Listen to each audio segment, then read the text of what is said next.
as far as food, water, blankets, clothing. They can't take in any more things, but they can take monetary donations. So when the time arises, they have those funds available. Okay, on your screen, Baby to Baby is accepting donations for children impacted by wildfires. GoFundMe also has verified situations. I know in a lot of cases, people are a little hesitant to donate if there's no verification in an online fundraiser, but GoFundMe has verified fundraisers of people impacted. SPCA LA has a disaster animal response team. They are seeking donations such as animal shelters and frontline veterinary care. You can click through on our website to get in contact with them. Los Angeles Fire Department Foundation is accepting donations to support firefighters on the front lines. I'm saying monetary donations, and very specifically, they asked for wildland brush tools, hydration backpacks, and emergency fire shelter for the crew in the field. So please call ahead if you plan on donating to your local firehouse and see their specific needs. Salvation Army is worth mentioning. World Central Kitchen, spearheaded by Chef Jose Andres. They have a relief team here in Southern California ready to assist first responders and families. So many more organizations we could mention here. One of them, Project Angel Food. They're looking for volunteers close to the KTLA family's heart. How to help with animals. Pasadena Humane is looking for those physical donations, crates, food, leashes, blankets, especially looking for foster families, for dogs, for cats. I know they have other animals in their care as well. Pasadena Humane was inundated with these animals that had nowhere else to go, that were maybe found wandering during the Eaton fire out in Altadena, San Gabriel Valley. Donations, you can find a place to give financially at give.pasadenahumane.org. So those are some ways to help animals, humans. A lot of people reaching out, Sharon, Micah, saying, what can we do? We feel helpless. There's just watching the devastation and not having anywhere to kind of outlay your grief. A lot of people want to do something with that. So I just wanted to mention those ways to help. I wanted to also mention some of the events that have been canceled in the last few hours, closures, cancellations. The Rose Bowl Flea Market has been canceled for the weekend in Pasadena. Universal Studios announced it is watching to see if it will close for a third day. Music venues like the Troubadour, the Wiltern, Walt Disney Concert Hall, so many different areas saying they're going to postpone their shows just out of respect for any family members of those affected. Again, on your screen, you're seeing here Los Angeles Unified School District meal distribution plans. 16 different schools will be providing meals, 2 per student. LAUSD.org for more information. Now, do you want to talk about the LA Zoo? They will be closed for the time being. Lakers Hornets game has been postponed. The West Coast Conference women's basketball Pepperdine has been postponed. That was tonight. Now, I do have to mention, both of our teams are in the playoffs. Chargers have turned their playoff parties into supply drives. What you're looking at here is from that last night in the city of Orange. There are 2 more. I know one of them's coming up on Saturday in Rancho Cucamonga, but the fans came out, brought out water, brought out food, brought out needs for the community. And again, this was in Orange County, so shout out to the Orange County fans who brought out some supplies. And Monday night, supposed to be at SoFi Stadium, that Rams game will now be played at the Arizona Cardinal Stadium in Glendale. They will still be at the same time, 5 o'clock our time, 8 o'clock Eastern. They had to move the game out of an abundance of caution. Guys, I could keep going with updates that we have throughout the day, but just wanted to mention a few quick supply drives, ways to donate, and what you're looking at on the screen here is from the evacuation orders and warnings of the Kenneth Fire, now merging with the Palisades Fire. Yeah, there were portions of Calabasas under evacuation warnings initially from the Palisades Fire, and then merging into a warning zone with the Kenneth Fire. So essentially fire coming at them from 2 directions. You just think of the hundreds of thousands of people who've been told to get out of their house, and then the tens of thousands who have no house to return to. So Yeah. we have so much help to do for our neighbors in Los Angeles. I've been seeing on social media all day that even at the grocery store, people are talking to each other. People, I don't know, LA, you can kind of be on your AirPods or whatever, stay into your own. But I'm noticing a lot of people talking to each other in public, saying like, hey, I got some extra pet supplies. Where can I take those? I heard Kai on the phone with his kids today saying, when you have time, go drop off the blankets at Pasadena Humane. People are willing to help. People want to help their neighbors. And it's unfortunate we're in that situation, of course, but it's nice to hear that everyone's willing. Yeah, it's incredible to see the outpouring of kindness and compassion that we have for our neighbors and strangers. And, I think that a lot of people are wondering now that their house may be gone, what to do next. And we had a visit from the FEMA administrator, Deanne Criswell,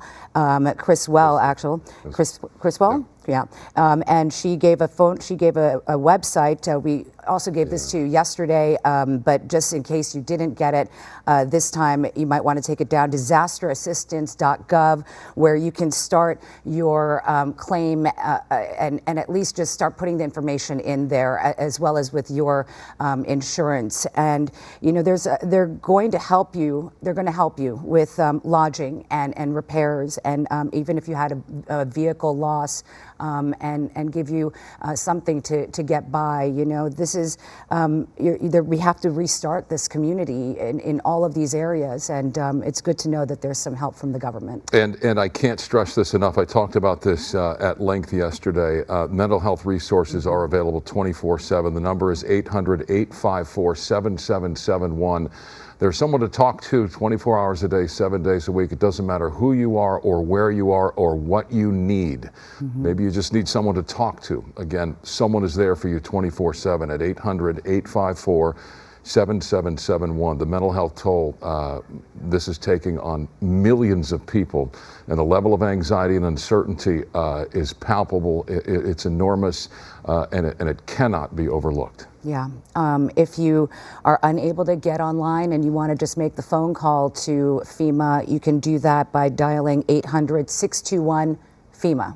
It's that simple, 621-FEMA, 1-800-621-FEMA. There it is. Yeah. All right. To Carlos Saucedo, he's with us in Altadena, covering the remnants of the Eaton fire and the aftermath. It's staggering, Carlos. We talked a few moments ago about your journey into the community, what you saw, and obviously what you're seeing now as you stand in a really difficult picture. Yeah, Micah, we are on Beverly Way here in Altadena, and it's just been heartbreaking to see home after home on this block just wiped out. As you mentioned, just coming into town, we just saw so much destruction, so much devastation, and it is still ongoing. Earlier, we saw fire crews going door to door here, shutting off gas lines like the one you see behind me. Unfortunately, this one's still active because the line is broken, so we're waiting on the gas company to come out and be able just to shut it off. But other than that, it is pitch black out here. It is dark. As you mentioned earlier, evacuation orders, they're still in place, so things are very much like a ghost town out here. I do want to go over some numbers here, the latest numbers. Eaton fire, as you know, it started Tuesday evening and just exploded in size. Now they're saying more than 13,000 acres have burned throughout Altadena, and this is just based on aerial mapping. Ground assessment, that's still in the works. It's still underway. 5,000 structures have been either damaged or destroyed. Many of those homes and businesses. I spoke with homeowners who had to evacuate, just grab their belongings and get out as soon as possible. Their home was spared thanks to the help of their plumber.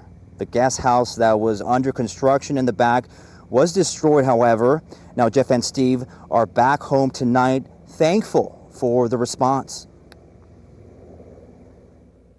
Reading to my kids in their bedroom and looked out the window and the sky was orange, and I thought surely it's not a big deal, but as I started seeing flames on the top of the canyon there, I started gathering my things to evacuate and took our kids out. And we were extremely nervous about our house for that night. We had no idea if it was going to be okay. We started getting emails from our neighbors. We're a very tight-knit street right here, saying one house after the other. If you go up Highland, you'll see that half the street is gone, and we just, devastated and very nervous about our place. And then our plumber called us yesterday morning and said, your house is on fire, and he was able to put it out as I was on the phone with him, and I was in tears. And he's saved our house. He used the full water manual pump. He used our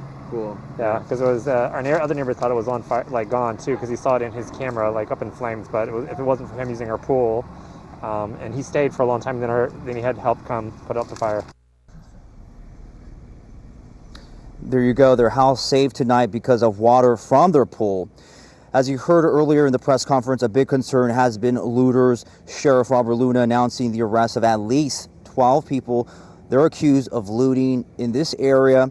As a result, there will be a curfew in place from 6 p.m. now through 6 a.m. in the affected fire areas, the evacuated areas. So this is not countywide. And they said there's zero tolerance for looting, and law enforcement patrols have increased. Also, the National Guard, they're on their way out here. They've been called out to help with the first responders. But back here live, 1,500 fire personnel, they're helping with this fire. We were told that one of those firefighters today was injured. He was taken to the hospital, said to be in stable condition, so he is recovering tonight. Again, 5,000 structures either damaged or destroyed, 0% containment at this time, and there's no word on the cause of this fire. For now, we're live in Altadena. Carlos Salcedo, KTLA 5 News. All right, Carlos, thank you for that. And we want to now go over to the other fire, the Palisades fire, and that has increased in acreage to 19,978 acres. Let's go to Alina Abovia, and she's there for us live. Alina? Cher, good evening. This is part of the Palisades fire, but we're here in Topanga, so it's a different stretch of it. But as we pan up to the ridge here, you can see it's been burning like this since this morning. When coming up here along Topanga from PCH, we saw down power lines. This fire very close to homes out here, but thankfully there's a really good presence of firefighters. They are up there. They are monitoring the situation. They are putting out the hot spots, and in a way, because this is a terrain-driven fire, they're allowing it to burn out. But if you can possibly see it or hear it, they are taking full advantage of the weather out here, continuing to make water drops. Now, things could change. It's been relatively calm as far as the wind goes, but going into the evening, going into the night, the barometric pressure could change, the dew point can change, and also the wind could change and could shift and change the dynamic out here. Now, I want to bring in Bart. Bart, you live here. You're choosing to stay behind. What's the feeling like? I'm just really grateful for, is this good? Go for it. I'm really grateful for the response and the crews and the number of people that are battling this fire, because in past fires, it's hit and miss, and you really feel the presence today. Came by earlier when I saw you guys earlier covering it, and it was flaring up. It was doing its thing, and to see what it's looking like now, and to see the way they handled it earlier, and consistently, the way the rounds were consistently attacked, and the precision of their drops was huge, and that made me super comfortable, because I came down here to take one last look because I had a notification for evacuation, and I definitely don't want to mess around with any of that. I want to be honorable to the importance of when they want people out, and I don't want to be in the way. But I want to take a look to see what I had seen earlier was progressing into. And fortunately, what I saw was this kind of like Rolodex of just these air crews and helicopters. They're definitely on it. And Topanga here, this is a very small community. How has the community come together in the last few days? The community is very troubled. In the past, more people have stayed. This fire specifically, because it's closer to us and so much more unpredictable, and the winds have been drastically just higher and more intense. More have left, and more of the people that usually stay are gone. I'm manning the fort based on what I'm seeing, and also what I'm getting on my phone as far as the SOS, because I don't get any other service besides that. But it's Mother Nature. So I'm just trying to keep in tune with Mother Nature, seeing what the birds are doing, seeing what the wind's doing, seeing what the plumes of smokes are doing. And that's what kind of drove me down here earlier, is it was really clear, it was bright, it was dry, it was cold this morning, but then these plumes of smoke hit the sun, and it got that orange glow. And I know that orange glow because this isn't my first rodeo with this, not living up in Topanga or any of the hills. Bart, thank you so much, and we hope that you continue to stay safe. Now, as you mentioned, there are homes up there. It's tough to see, but certainly a lot to save up there. God forbid those flames, those embers happen to travel, and if anything should change out here. But we are keeping an eye on the situation, and there's a very good presence out here as far as fire personnel goes. I'm Lena Bourbon here in Topanga. We'll send it back to you. All right, Alina, thank you. The destruction and damage is vast as it comes to the Palisades fire. Chris Wolf is on another angle here. He's along PCH. The sun has obviously gone down, but what you see as you drive along PCH, Chris, it's hard to process, and it goes on for miles. Absolutely, Michael. Words simply cannot describe this devastation and destruction. As you mentioned, the sun is long gone, darkness has fallen, and a chill is gripping the air here in Malibu along PCH with scenes, I'll move out of the way for you, scenes of total destruction with miles and miles of beautiful beachfront homes now reduced to this. Wreckage, rubble, ash. Many areas are still smoldering, as you can probably see. Firefighters are rolling up and down PCH, jumping out to crush hot spots as they flare up, jumping back into their trucks and moving on to the next one. It's a constant battle out here. The only things left standing, as you can probably see, are concrete posts and steel beams and brick chimneys and fireplaces. That is it. It looks like a war zone out here. We also have some sad news to report right across the street from us here along PCH, just south of Las Flores Canyon Road and Duke's Restaurant, if people are familiar with that landmark. Recently, authorities discovered human remains in one of the homes, in some wreckage, I should say, the remnants of a home. They had been responding to a missing persons report and sifting through the wreckage. They did find human remains. We don't know the circumstances, if that person had been somehow incapacitated or trapped, unable to leave or call for help. However, that is the case. Human remains were found in the wreckage of a home behind us. And whatever the case, whatever the circumstances, that is certainly devastating for the family members and the loved ones and the friends and neighbors. The LA County Sheriff's Department has released a statement saying, quote, information is still very preliminary, but there have been multiple deaths in the fire areas. Homicide investigators have not had the chance to process any of the scenes due to the dangerous conditions still at each location, such as spot fires, downed power lines, and leaking gas. Once homicide investigators can assess the scenes, more information will be provided, end quote. And we should note, homicide investigators, homicide agents do this kind of work simply as a matter of standard procedure. PCH has been closed to general traffic. CHP officers posted at roadblocks are only allowing, of course, emergency personnel in and members of the media. Earlier, during daylight hours, some residents were allowed back in to check on their properties. We did talk to a couple of those people. We'll hear from them later on, but for now, reporting live in Malibu, I'm Chris Wolf. Back to you. Okay, Chris Wolf, thank you. With the mass evacuation orders prompted by the Palisades fire, concerns are growing over looters. KTLA's Corrine Winter talked one-on-one with Councilmember Tracy Park on the subject. That's absolutely outrageous, and I want to be very clear to people who may be considering exploiting this tragedy and committing criminal acts. If you come to the west side of Los Angeles and engage in that behavior, I want to be very clear. You will be arrested and you will be prosecuted to the fullest extent of the law. And I hope everybody heard our new district attorney loud and clear when he said he was not playing around and he was going to take those kinds of things very, very seriously. In Pacific Palisades, we have a very, very heavy law enforcement presence currently, supplemented by private security, and we have National Guard resources on the way who can take over some of the work that LAPD is doing, manning intersections and things like that, so we can free up our LAPD officers to do more crime suppression and patrols in the impacted areas. We are not going to let that happen, but I am concerned about it, and constituents are right to expect us to not let that happen.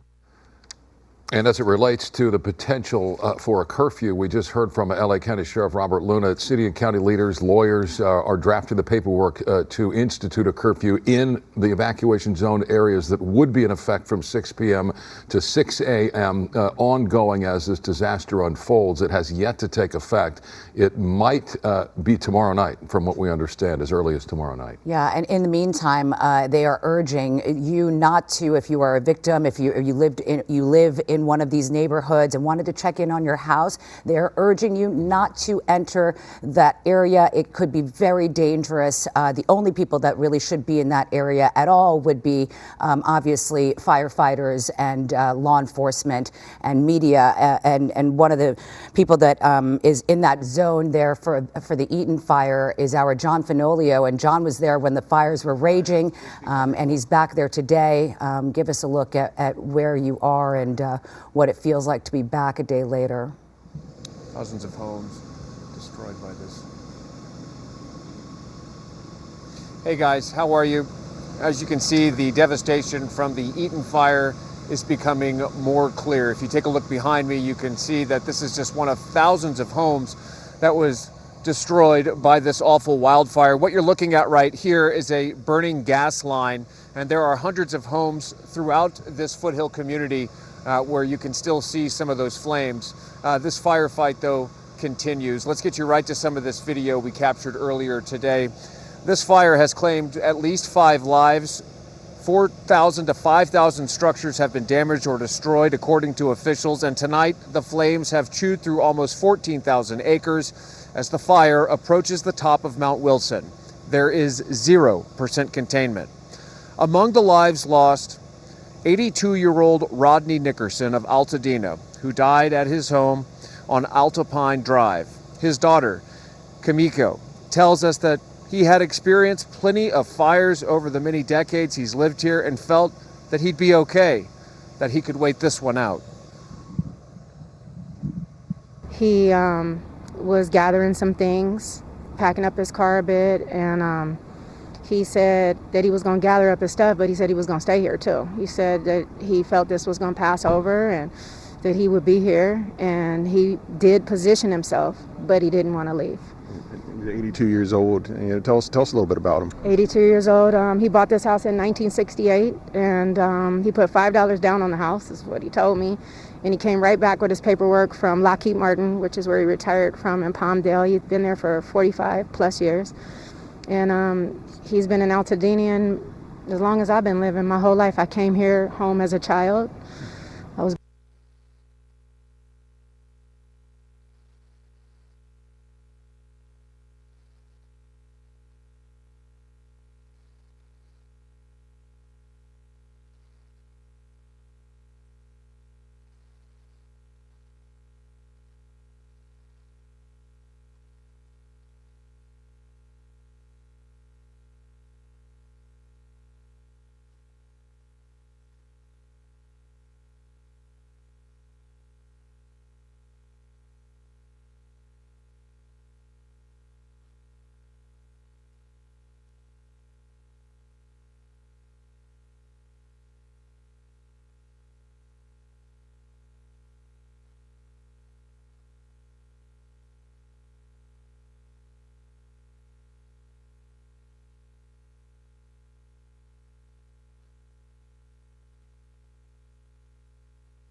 viewers to pay attention to the evacuation orders that are coming through and to work together to maintain, what makes our city great, which is coming together and supporting each other during this very, very difficult moment. Congressman, what are you doing for your constituents right now, and how can they get assistance?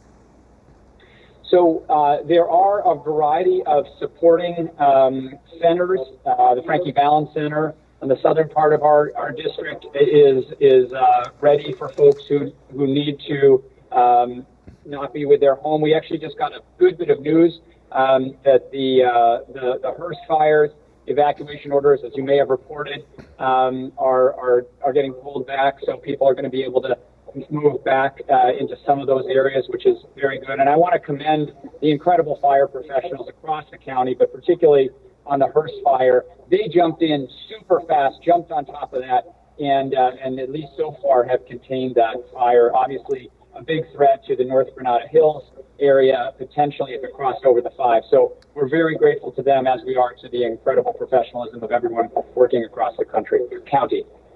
Congressman, we have heard that President Biden has announced that the federal government will cover 100% of the cost for 180 days following these fires in terms of temporary shelters, firefighter salaries, other support services. FEMA also talking about the need for financial assistance, lodging, home repairs, all of those temporary needs. What do you say to the people of Southern California who are facing this disaster and want to know that there's support for them, not just in the immediate moment here as the firefight continues, but in the weeks and months ahead, that they won't be forgotten? Yeah, I mean, that is the super important point that we need to make to folks. My wife grew up in Santa Rosa and had the Tubbs fire, where they had 5,000 homes and structures destroyed in an evening, and we are going through that now. This is a long journey of recovery that we are going to have to go through, and it's going to take years, not months or days. We're going to need the federal government to step up, and so I'm going to be working very hard with my colleagues in the California caucus, as well as Congress as a whole, to make sure that we get the resources that we need. This could be one of the most expensive natural disasters in American history. People are already talking about numbers over $50 billion. We're going to have to make sure that we get the resources that people need to rebuild and to fix their schools, to fix their roads, to fix their homes. And it's going to take a long time, but that is what I'm absolutely committed to doing, and that is why I ran for Congress, is to help folks, particularly around the issue of wildfires. Congressman, what do you make of the criticism of the mayor and governor and our general preparedness? You know, honestly, I have been involved in the wildfire issue for several years, as you know, have started up organizations related to addressing the wildfire crisis. And I think that California has actually done a lot to, prepare for these terrible days. Billions of dollars have been put into CAL FIRE and local readiness.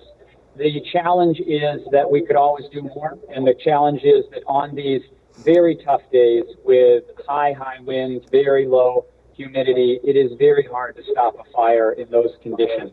I believe that there is no silver bullet to making our communities safer and more resilient. We all need to do the work to keep our houses safe, to make sure that our communities are doing the work to clear brush and to remove high fuel loads surrounding our areas. And we have a long road ahead to do that. We need to increase the rate at which we're doing fuels reduction at a much greater rate. We need to make sure that we're paying our wildfire fighters a living wage, and we need to invest in new technologies that could potentially offer the hope to jump on these fires so fast. I'll give you an example. The Hearst fire, is now under 1,000 acres. It has been contained, at least so far, in a safer area. And that is because we were able to jump on that very quickly, because a couple of firefighters just noticed it by chance and were able to throw huge resources at it very quickly. We need to develop technologies to make sure that we can get on those fires very quickly, on the toughest days, probably within 5 minutes to 10 minutes, because that's the only way that we can stop these things on the toughest days. Is the state and government doing everything that can be done in the face of the increased threat? Obviously, we're seeing extremes in terms of the weather, but what more can be done? Well, look, I think it always starts with people, right? And so we need to make sure that our wildland fire fighting forces who are also doing fuel reduction, many of them are federally compensated, that they have a future ahead of them that is a positive one. We are actually having a lot of trouble recruiting people for that career path. So that's step one, because we need to increase the rate of our fuels reduction by a factor of potentially 10 times. We also need to make sure that we do a lot more work in terms of protecting our communities at the perimeter of the community. There's some good research that shows that we can increase the safety of our communities by doing that. We all, as homeowners, need to do the work. We talk about keeping our home safe, but have you, as a homeowner, cleared out that vegetation right near your home and put in screens by your vents to the outside? We all need to do that work. And we need to invest in technology, both in California and nationally. I think Congress needs to make a much bigger investment in fire tech and technologies. Look, we could be spending $50 to $100 billion on these things a year. And so it pays to make the investments to try to reduce those risks. Can you give us your thoughts on fire insurance? A lot of people, obviously, were unable or are unable to get insured properly, or are underinsured for their home, and that could be a real problem with these nearly 10,000 structures that have burned, both in the Palisades and in Altadena. This is a huge issue, and one that we're just starting to think about the full scope of this, right? The FAIR plan could have huge exposure in some of the fire damage that we're looking at here. Here's what I'll say: two things. Number one, we need to reduce the risk of fire itself to work on this problem, right? Because the risk of fire is going up because of global warming, because we have more housing in the wildland-urban interface. These risks and costs are going up. And so that is naturally going to lead to higher insurance prices. The reforms that were announced just recently by the state, the governor, the insurance commissioner, are actually steps in the right direction. And it's ironic and sad in some ways that it's happening just before this terrible incident. I think that what we need to do is also have federal level step up on this. Senator Schiff has a bill to help in this respect, and I can guarantee you that Congress is going to be spending a lot of time thinking about this, because it's not just California, it's the entire American West, and actually, because of hurricane risk, it's also the American South and East. So this is a national issue, the issue of climate risk, and we need to be engaged in it and really thinking about how do we set up a sustainable system for the long-term future. Yeah, I would think that with this issue that we're facing now front and center in the national conversation, the time is now to act. Yeah, I mean, you are exactly right. We need to begin that conversation today. Obviously, the number one priority is to take care of people, defend communities, defend property. But once we get through this, we need to have a serious conversation at the national level about how we are going to keep our communities safe in the American West and across the country for the foreseeable future. Well, here, we also had an issue with water storage. Can we talk a little bit more about that? Yeah, of course. I mean, I think that anyway. I don't want to get ahead of you. What are your questions? Well, there were a lot of issues when the firefighters are going in the Palisades and up certain higher elevations where there wasn't any water coming out of the hydrants, and so firefighters on the ground were unable to fight the fire and save some structures and this was happening, all over the Palisades, and from what I understand, also in Altadena and the Eaton fire. Yeah, so this is something that I think the appropriate departments are looking into right now. Obviously, I would just make two observations. Number one, the reservoirs are mostly full all over the state, as you know. So there is some misinformation going around that, because of water saving issues or endangered species or something, that had something to do with this issue. It didn't. The reservoirs were full. They were filled up. So it wasn't that. I think what we do need to look at is to do a systems analysis. You know, I come from a technical background as Chief of Staff of NASA. We need to do a systems analysis to make sure that in these moments when there's a huge draw of water across the system, fighting, you know, region-wide fires, do we have the capacity inside those systems to supply all of the places where we're going to be needing that water? And that entails the pumping systems, the storage systems.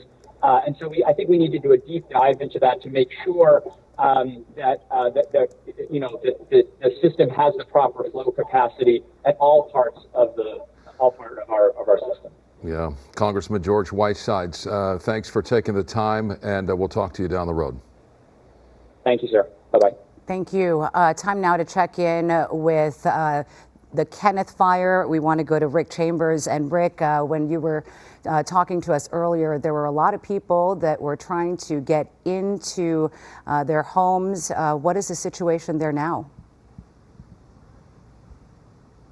Yeah, the size of that crowd has diminished dramatically since last time we talked, but what you're looking at is the corner of Malibu Canyon Road and Marceau. This is a staging area for the fire trucks that are getting ready to go up into the Las Virgenes area. But here in this little park where there were a number of people, 2 or 3 dozen earlier on, you can see that there are just a few hanging out at this point. A lot of people have wandered back towards the 101 freeway. There's a gas station down there where they're trying to get something to eat, get in out of the cold. The temperature has dropped dramatically in the last half hour or so, and the breeze is picking up a little. But a lot of these folks were the ones that came rushing back to the scene once they heard about the evacuation order and the fire, and they had family inside or they had pets inside, other personal property that they wanted to get out, but they've been stopped at this point by sheriff's deputies who are telling them that you've just got to wait. We can't let all these people back in while the firefighters are trying to do their thing. Steve is one of those folks. You've been out here for a couple hours now. You're trying to get back in. You have a pet inside. Yes, I have a small terrier mix, and she's in there probably not even knowing what's going on, and I just want to pick her up and pick my truck up and get a room somewhere. Yeah, but there's no power up the street no either. power. I haven't had power for 2 straight days. I had to go to Starbucks and charge my phone. You understand what the sheriff's deputies are talking about? Absolutely, yes. People don't take this seriously, but this is a very scary situation. I lived through the Woolsey fire here, and thank God it didn't. A lot of the folks, there was a little anger being shown earlier on. There were some insults being thrown at the deputies. Yeah. It has to be frustrating knowing that your property is just up the street. Yeah, it is very frustrating, but I understand there's a protocol that they have to follow, and I'm willing to go along with it and just hoping that they lift ban soon. Yeah, what were you doing when you heard about the evacuation order? Actually, I was over in Malibu, North Malibu, in Trancas, eating at the Trancas Market, and then I got a call from someone in the building, and I rushed home and got pretty close, but the sheriffs have put up a line where they don't want people going in and out due to the emergency vehicles. It had to be a little frightening when you got the alert. Oh, it was very frightening. My heart started beating and racing, and I didn't know what to think. But it appears that the fire that was in this area earlier isn't what it was. Yeah. So. Yeah, we're not seeing any flames in the hillside like we were Correct. a while ago. Yeah. What's next for you? How long are you going to be here? Well, I'm going to hang out here for a couple hours. Then I'll call somebody, have them pick me up, and stay with them. All right, we wish you the best of Thank luck. you, Rick. Appreciate it. Be safe, huh? All right. Throughout the night, we've been watching people coming and going. A lot of people dragging their suitcases out, having their pets in their arms, just wandering down the street, not exactly sure where they were going, but obviously they were told that they had to evacuate. There wasn't much choice on that. But it's the people that are coming back that are the ones that are showing that frustration, that anger towards the sheriff's deputies, because they just don't know what's happening up the street. Obviously, there's no fire right here, but earlier you could see the flames in the hillside, and that was troubling to a lot of these people, and for good reason. We have some tape that we want to roll right here that shows the burning hillsides. So these people saw these flames earlier, the ones that got scared and panicked to a certain extent. They were the ones that were coming down the hill. But a lot of people, like Steve said, got those emergency notices and started coming back here to the scene. And they've been standing here on this line for a long time as the fire trucks are coming and going up Malibu Canyon Road. Earlier, we saw one gentleman. He was older, probably in his 80s. He was told that he had to park all the way down by the 101 and then walk what has to be close to a half mile to the scene. And we saw him out of the corner of our eye, and he was just kind of shuffling. He was using a cane. He was shuffling across the street, and as he approached, we asked him, "Are you okay?" And he said, yeah, he had to park his car down there, and the sheriff's deputies told him to come up here and wait at the park. Well, we kind of ushered him over to the sheriff's deputies, and they realized right off the bat that this gentleman needed some extra help. So they made some allowances, and they took him on the other side, and we haven't seen him since. So we're hoping that he's been taken care of. But I guess, again, some of the people out here, they were waiting for medication that they had back at their home. They were waiting for brothers and sisters. We had a chance to talk to some of them that were just lining the curb here early on and didn't know what was going to happen next. Take a look. My biggest priority is to get my cat right now. I've been here on this corner for about an hour and a half now. They told me it would take a few moments and they could escort me in, but it's been almost 2 hours. I mean, it's really just my cat. I don't care about anything else in there. I literally just want my cat. Your mom needs her medication. She's been very vocal towards the sheriff's deputies for quite a while now. How frustrating is it for you to stand here and know that you need these things, but you just can't reach them? I mean, it's heartbreaking, honestly, knowing that we're right there too. Like, we're so close, and yet we just can't. There's nothing we can do about it. I just feel. So what do you do now? We just wait. That's what we've been doing.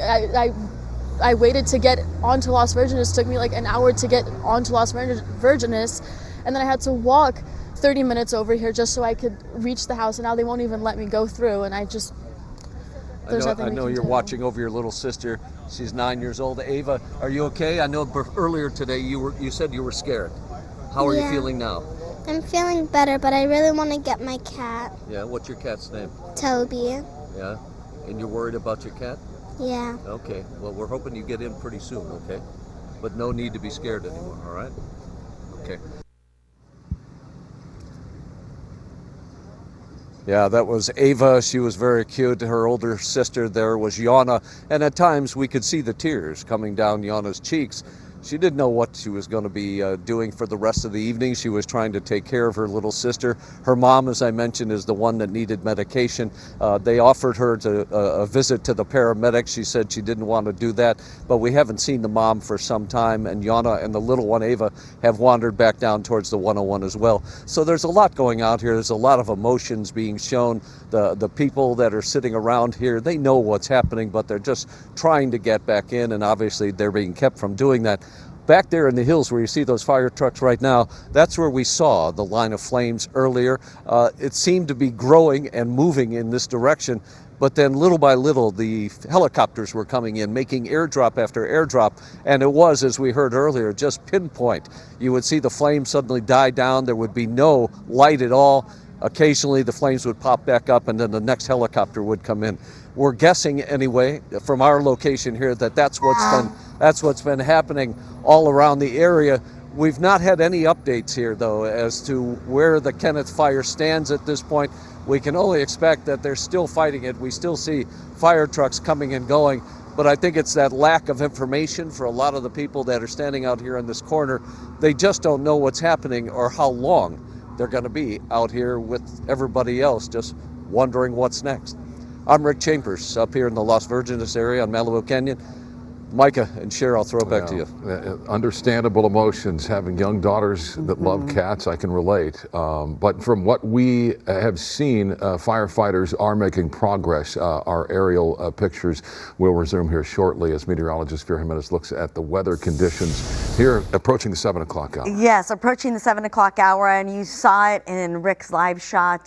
There was a slight breeze out there. I was looking at the numbers near the Kenneth fire, and right now they're sitting at about 5 and 6 miles per hour. So again, that is definitely good news because it allows the helicopters to be able to make those pinpoint drops that are so needed. But I do want to get to the air quality because, of course, you know, LAUSD is closed because of the air quality, rightly so. A lot of particulates, a lot of pollution in the atmosphere, and this is going to be a widespread air quality alert. Keep in mind that even though we're not seeing a lot of activity, in fact, we've seen no activity in either Ventura, although the Kenneth Fire is right on the border of Ventura and LA County, but we haven't seen any fire activity in Riverside, San Bernardino, or Orange County.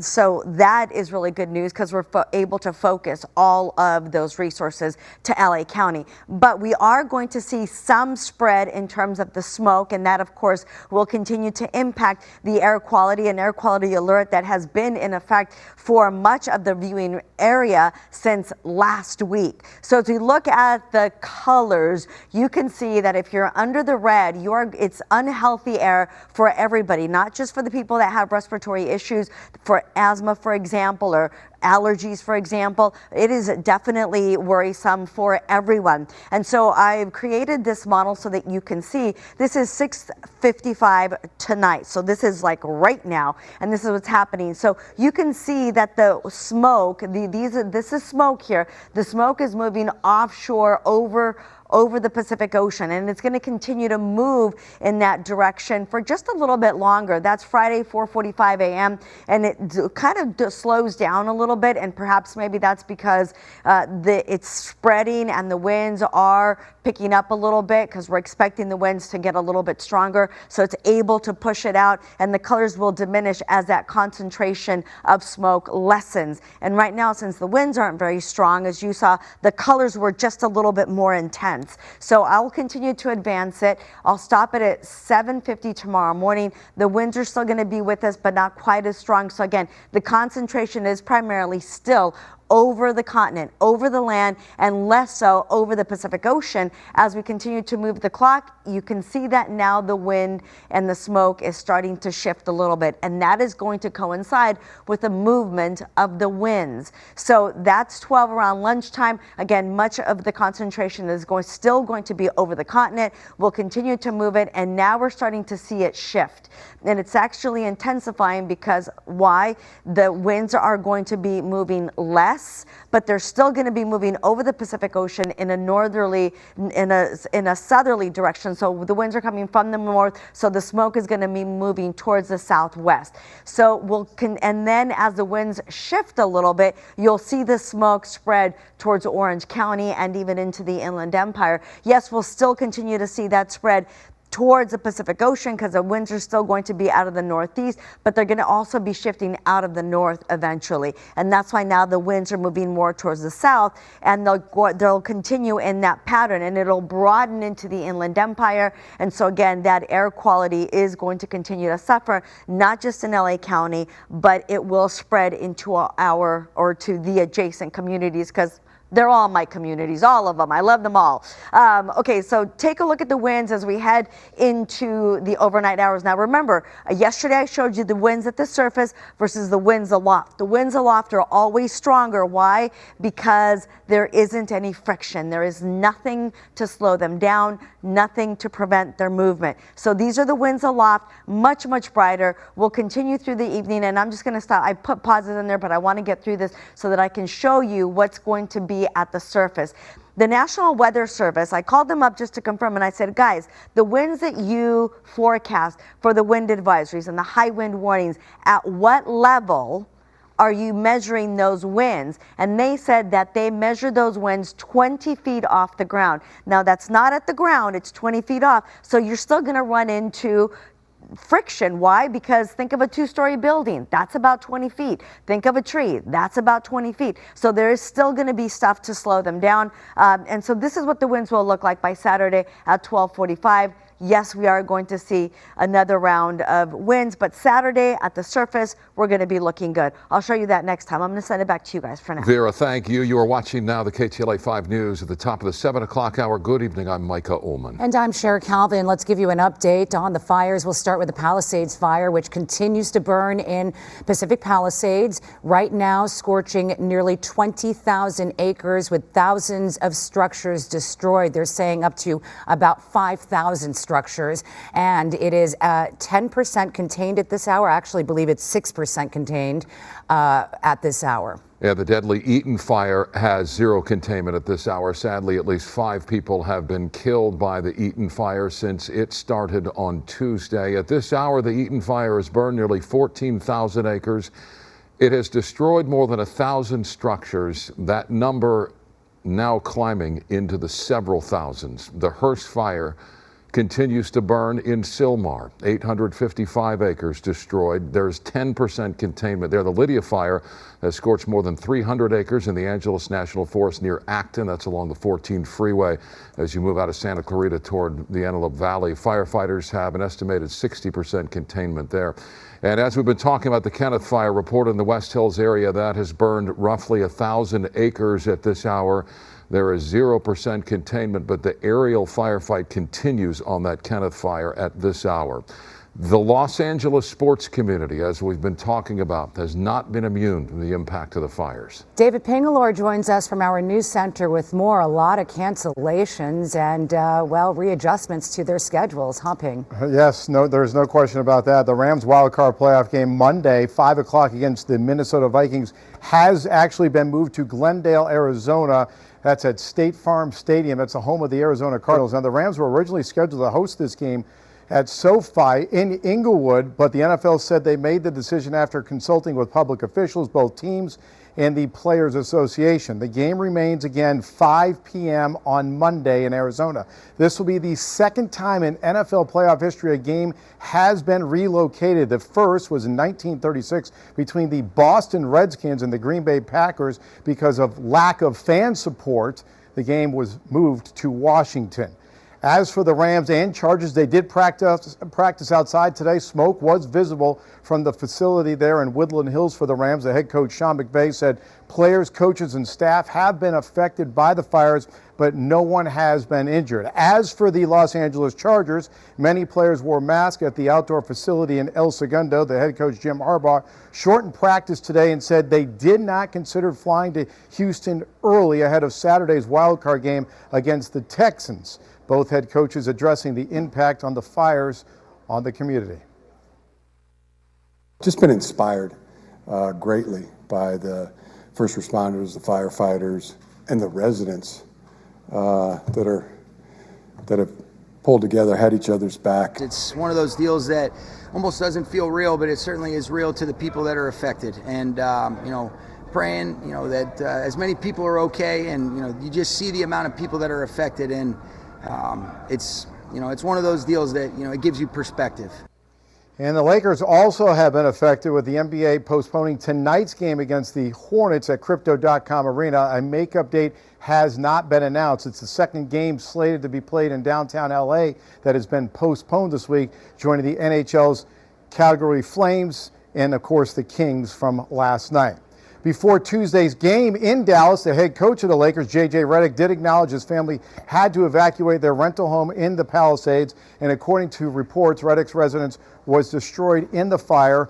Warriors head coach Steve Kerr also saying he lost his childhood home in the Palisades. LAFC legend Carlos Vela also among those to lose their home in the fire in the Palisades. His wife posting on social media that their family is safe, but their house that was located near the Malibu Palisades border is gone. There are no pro or college sports scheduled for Friday. The next big events will be the Lakers and Clippers both having home games on the schedule as of right now for Saturday night, so the NBA will decide whether to actually postpone those as well.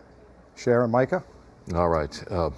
A lot of people impacted by this. David, thank you. And when you talk about large numbers, LAUSD, all schools again closed tomorrow. That affects hundreds of thousands of people across the Los Angeles area. That's right. And a lot of people also want to know what they can do to help. Let's go over to KTLA's Samantha Cortese. She is live for us in the newsroom with some information for you on how you can help and also what to do tomorrow since the kids don't have any school. So many students affected by this, 600,000 LAUSD students in the district. Also, that means parents who have to go to work will now have to find something to do with their kids. And many of those children relied on meals from LAUSD for breakfast in the morning. First, here's a statement from LAUSD saying that the smoke is part of the reason why they're closing campuses. Wind, fire, smoke. They've created unpredictable, complex situations that present potentially unsafe conditions for our school communities.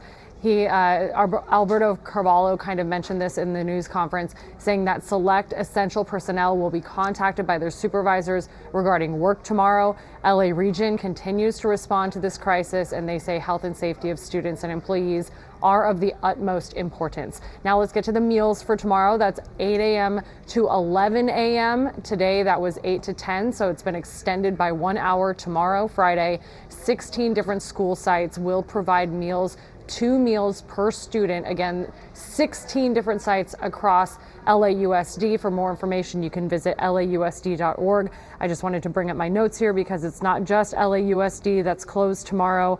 We're hearing closed the rest of the week. So tomorrow, Burbank, Glendale, La Cañada, Pasadena, and Santa Monica, Malibu. If your student goes to any other schools, for example, San Marino, Monrovia, Alhambra, those were closed today. Check in to see if your student will be going to school tomorrow. That's covering LAUSD and the schools.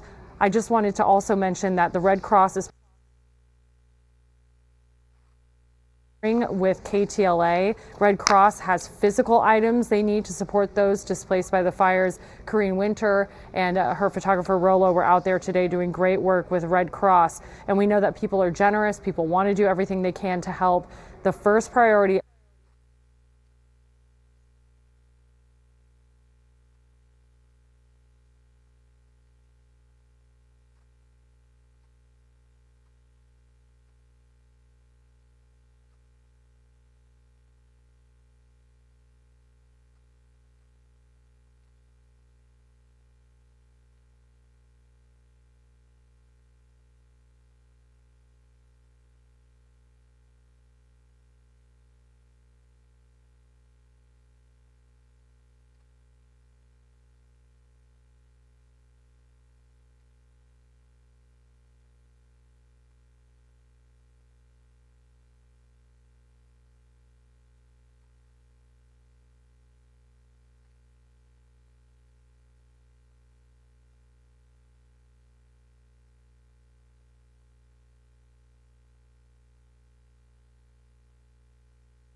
Detail for you going over the next couple of days. We have crews on both of these stories heading into the latter half of this week as well. Let's take a look at Music City. That's where we are on track to see this winter storm unfold into tomorrow. We have our very own meteorologist, Haley Meyer. She's in Nashville, bringing us an update as this all gets ready to unfold. You've talked about it. It is just pure cold. Although we don't have any precip in your shot now, that is on the way. Yeah, Kiana, the cold has been the story for Nashville. Now, I will say it's a little bit warmer than it was yesterday.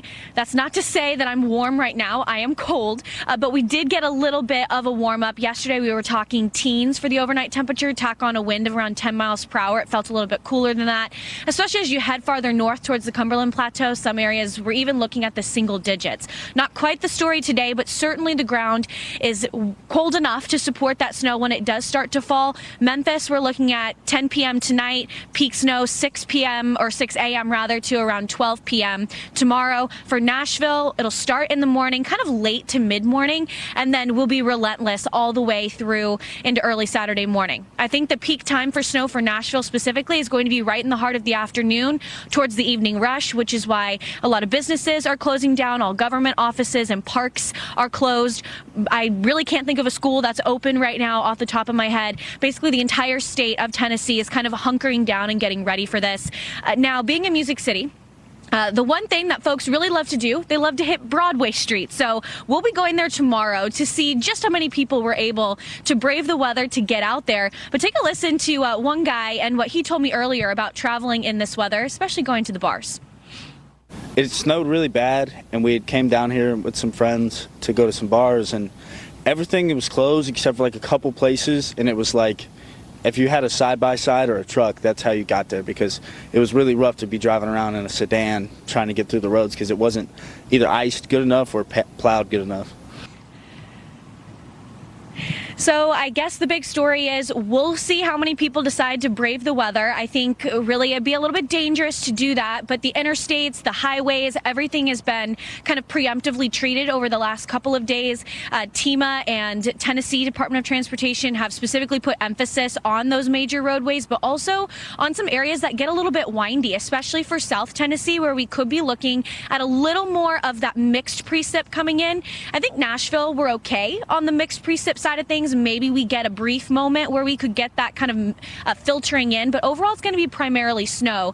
With the briefing that TEMA did just yesterday, their comment was, thank goodness that it is snow, because when ice gets factored in, that's when it becomes super, super dangerous, especially for travel. The snow right now is getting people in Nashville a little more excited. It's something they've actually had to deal with over the last few years, back in 2024, and then again back in 2022, 2016, they had a decent amount of snow. So it's somewhat becoming a little more of a regular thing here, and they seem pretty well prepared.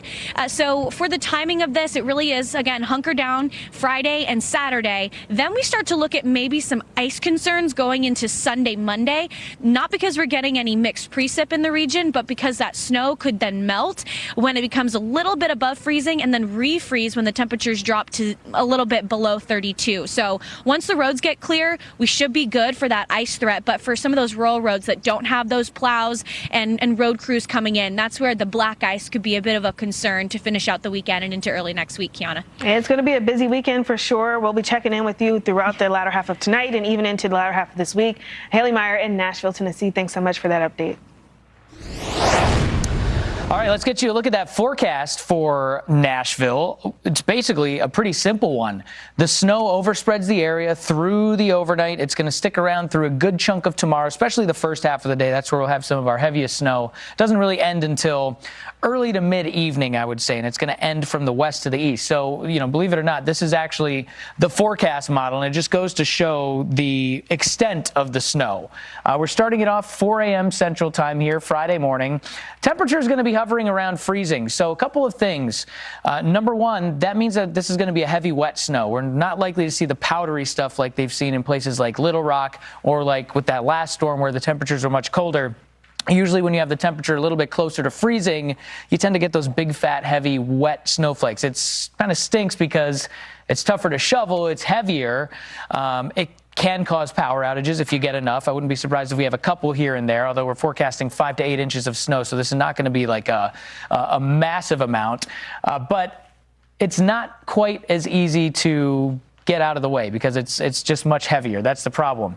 So there you go. Here we are, 2 o'clock in the afternoon on Friday, and you notice from west to east, then it finally starts to die down. Again, I'm not expecting any mixed precipitation in Nashville. This is just going to be a snow event, and it's going to make the travel extremely difficult throughout the day tomorrow. Just be prepared for it. Here's how much snow we're forecasting. Again, kind of a simple forecast compared to a lot of other spots that are farther south, closer to that battleground between the mixed precip and the snow. This is about 5 to 8 inches here around the entire Nashville metro. You get farther toward the south as you approach the border with Alabama. You'll see a little bit less than that. You'll also see some freezing rain in the picture. Look at this. Look at this. Everything is on fire. Everything's on fire. I don't know what to do here. Everything's on fire. Just heartbreaking reactions. They're coming in out of Southern California as hundreds of thousands have fled their homes to escape the flames. And some people still unsure if even their homes are still standing at this moment. You're looking at this video from Frank DeMarco in Malibu as he narrowly escaped the fires, capturing the reality of it in its process. Yeah, and now we're actually lucky enough to be joined by Frank, the man who took that video, to talk about it a little bit. Can you just talk about what it's like to experience a moment like that? Like, what was it like the moment that you first realized that a fire was approaching your neighborhood? At what point do you make the decision, I got to get out of here? Well, first of all, yeah, I was asked to leave and evacuate. And as I was evacuating, I didn't think that the fire came close or was close. I saw it coming up over the ridge of the Palisades Ridge onto my near my home. And as I was leaving, I drove down the hill. I took one last look at my home, and I noticed that my whole hillside was in flames. It was engulfed. And I just finished rebuilding my house or remodeling my home. And at that point I was like, you know what, I can't let it burn. And so I turned around. Luckily enough, my neighbors who didn't leave yet because they thought the power was still on, if they thought they were safe, the fire had our whole side of our building engulfed. And I had got them out, thank goodness. And then I proceeded to try to put the fire out, which I was successful. And luckily, the fire department came right behind me, and we were successful in putting that hillside out. And then as I made my way out, the fire just engulfed the whole hillside, and there was just nothing I could do, and I had to leave. And as I left, I mean, I just saw the sheer destruction of the fire and everything. All the hillsides were in flame on the way out. Oh, my goodness, and your videos, they just are heartbreaking. They're chilling to watch, and I'm glad that you're okay and you escaped while doing so. Talk about what was going through your mind as you were driving in the car. I know that you mentioned that, you were describing what was around you, but at first sight, what were you thinking to yourself as you were driving through these fires? I just didn't know what to do. I felt hopeless and helpless. I felt as though me and my neighbors were going to lose our homes, and I didn't know what I had.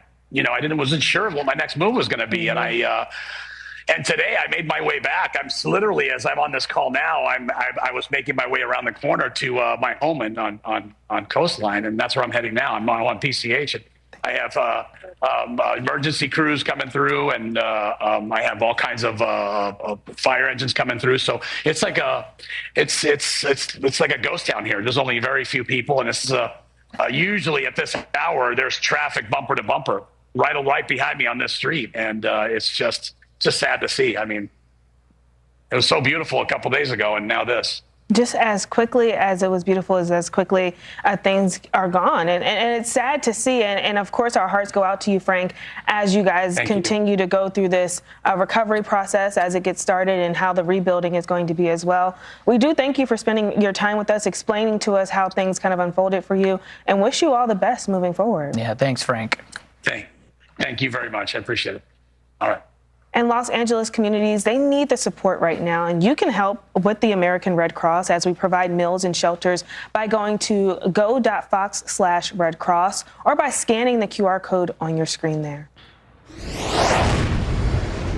A powerful storm is charging across the South and is causing for some massive disruptions across parts of the area with heavy snow and ice. We have team coverage tonight and tomorrow to keep you updated all night long. Hello, I'm former Arkansas Governor Mike Huckabee. We believed God was on the side of the innocent. God is on the side, the one that has the most weapons. You think I fear death?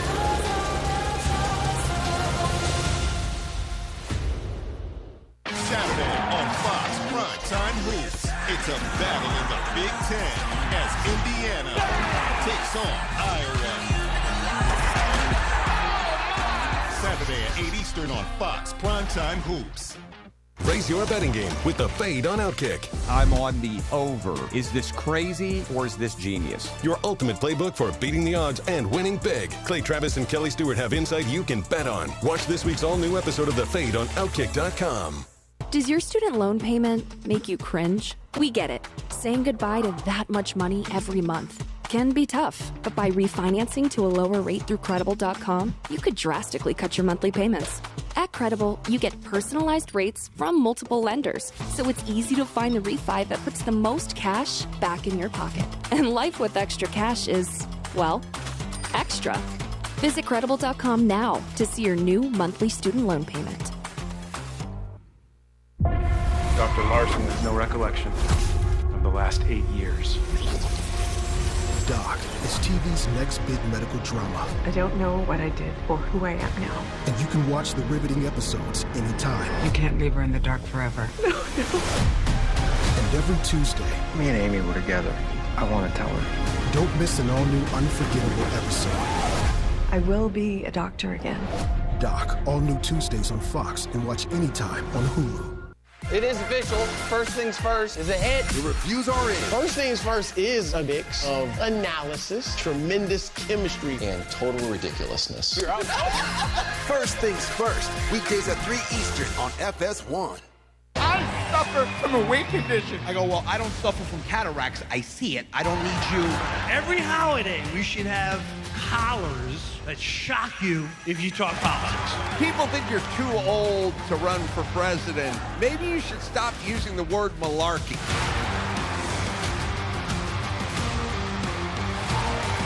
Are you guys ready for your first comic of the night? Comedy is great again. Classic movies and stand-up streaming now.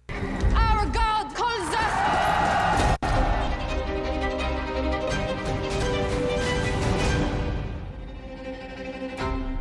Welcome to Hiking with Kevin. I'm carrying the camera stick. You're not carrying anything. Comedically, I'm carrying you. You don't take your heart rate while you do this?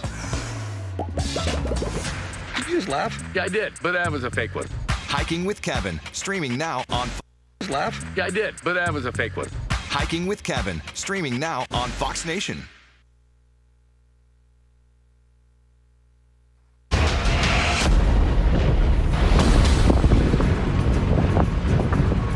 Every one of us is very aware that this is a dangerous occupation and that we will be in peril's way. There's just not enough personnel to be able to mount that type of firefight.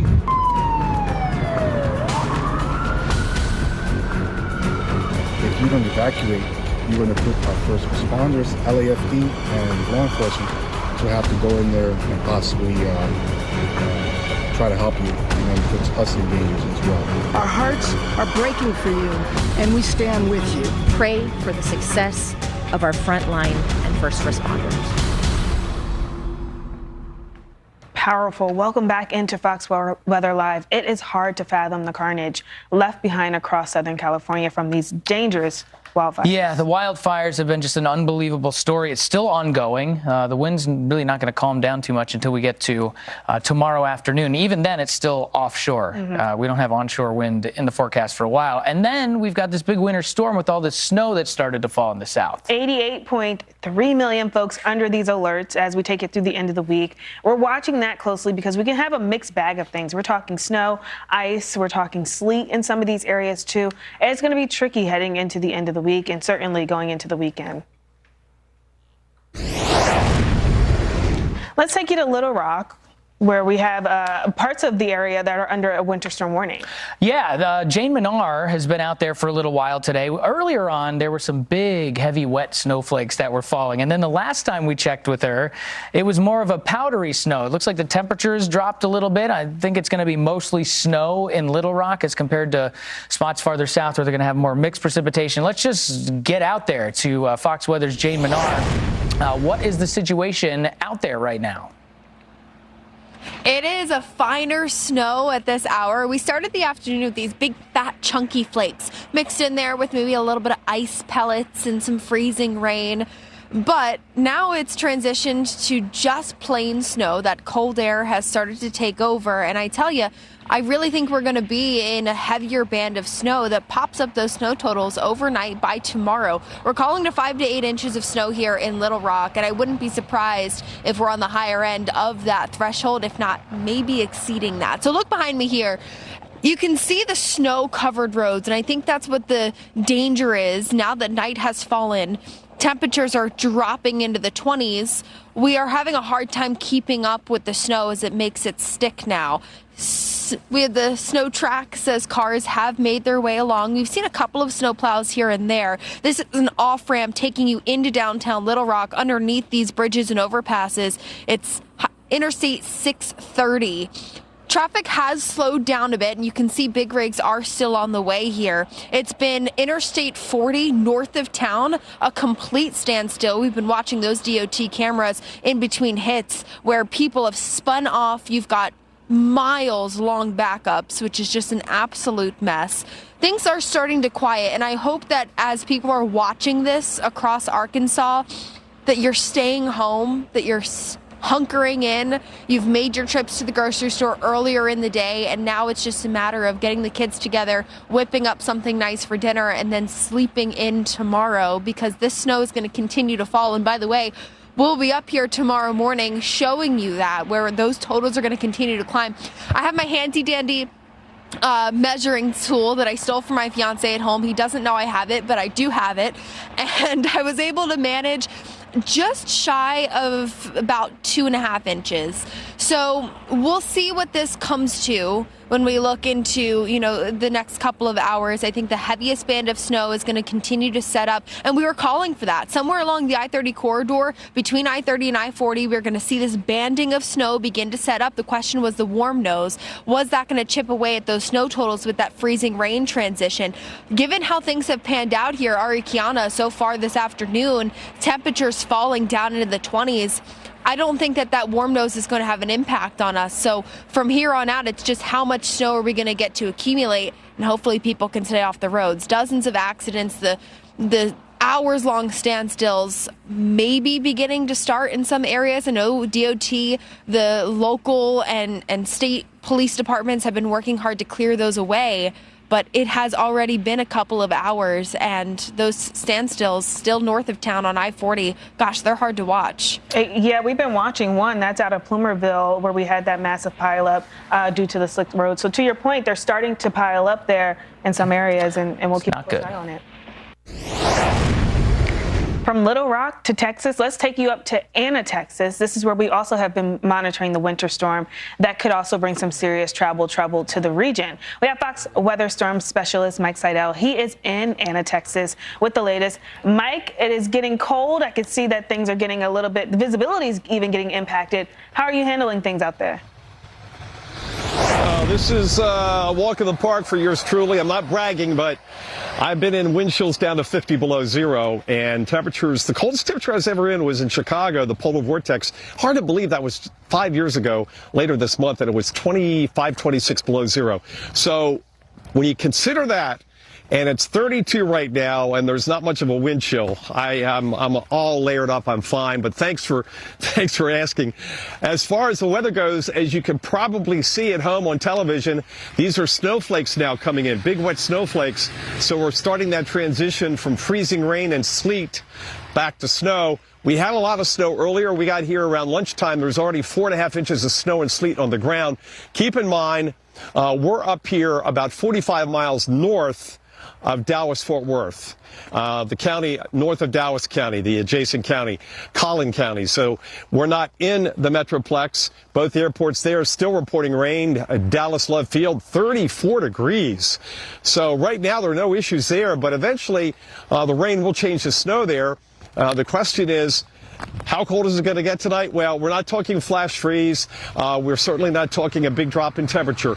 That'll be more the case tomorrow night and Saturday morning. Temperatures fall in the mid-20s with clear skies, and we'll probably have more of a freeze on Saturday morning, albeit we'll have less snow and ice because there will be some melting tomorrow. But with temperatures down to 31 to 32, watch the untreated roadways tomorrow morning, and certainly until mid-morning when we can get those temperatures up. Also, as I mentioned before, daylight is a big deal, even with a low sun angle here in early January, just not far past the winter solstice. There's still enough energy getting through, especially at this latitude, that we'll see things start to loosen up after about 8, 9 o'clock in the morning. This is US 75. Boy, it is a barren wasteland tonight. Not a lot of traffic out here, and that's a good thing because the roadway, although wet now, I can see, you can't see at home maybe, but I can see the reflection. It's starting to get slushy again, although traffic still seems to be moving close to the speed limit out there. By the way, just about all the school districts in North Texas have decided to cancel classes again tomorrow, so that means a 4-day weekend, Thursday, Friday, and the weekend. But as we get into the weekend, temperatures 45 to 48, so this will not be an issue, and I'm almost confident schools will be back in session on Monday. But again, watch the roads in the morning if you have to travel. By mid to late morning, we get the softening up, the daylight, temperatures above freezing. And then Saturday morning, a refreeze. But then Saturday, full sunshine, mid, maybe upper 40s will really clear out these parking lots because there are very few private plows. So these parking lots here are just filled, as Tyson will spin around, you can see. Look at that, just a slushy mess, 4 or 5 inches of sleet and snow, and that is not all going to melt tomorrow because we're not going to get a whole lot of sunshine. But I think by Saturday at sunset, a lot of this will be gone in the parking lot so you can get around and not have to worry about putting your foot down in a big pile of cold winter slush. Kiana? All right, well, we're going to have to watch it going into the weekend. We know things are going to warm up, like you said. Hopefully it does melt away all that snow that's already on the ground there. Fox Weather Storm Specialist Mike Seidel, thank you so much.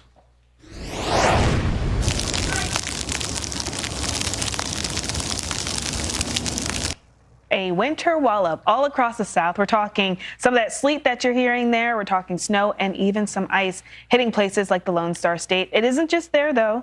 We're watching off towards the south and east as well. Absolutely. Yeah, this is going to be a very highly impactful storm for a lot of people in the southeastern part of the United States. Now, what you're seeing right here, we've got a graphic up. This is our other big top story. Yeah, it is the other big story. Obviously, we've got the fires that have been going on in the southwest, and just showing you that the wind gusts are still forecast to be pretty strong, at least through tomorrow morning, or Friday morning, I should say. All right, here's our winter storm.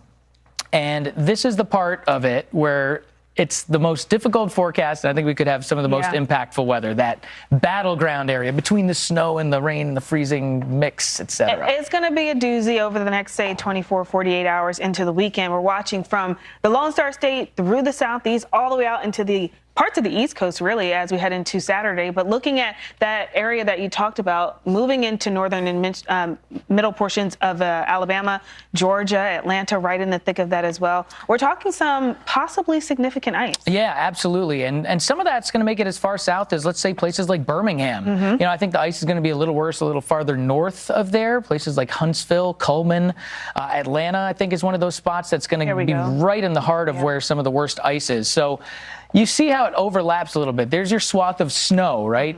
And significant snow, too, for areas like Nashville. And you think about a place like Paducah, where we just had not only an ice storm, but also less than a week ago, some significant snow. How about another storm for you guys? Nashville, all snow. You get farther south. This is where the ice starts to come into the picture. And you start to get into some of these colors up here. I'm trying to follow the color Is this quarter to a half inch? I think this is the highest tier that we have right now, and it's in northern portions of Georgia, to your point. The elevation's going to add a little bit of insult to injury with that.